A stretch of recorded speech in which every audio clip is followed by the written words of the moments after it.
Ne momento na aqui, ya hecho tá com na noa ya contesta, dia tá bayendo,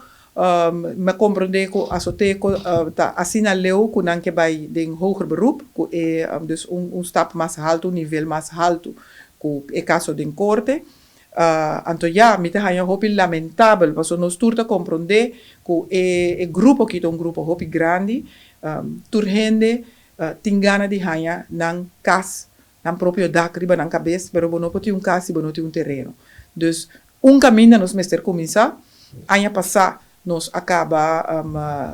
quando chama, hanha passar nos acaba stipular quadro de lei novo para grondbeleid, kadernota grondbeleid, e a mim te quer que por lo muy menos que o colegio ejecutivo aqui lo por hasita, em todo caso, toma proposição que não há cerca asoteco aqui, e pone tudo na kadernota que nós há e geven aan na asoteco que nos por vai de acuerdo of nos no por vai de acuerdo para tal e tal e tal e tal e tal motivo não e eventual também em mente também mencionar que tá relacionar of que tá tudo se na new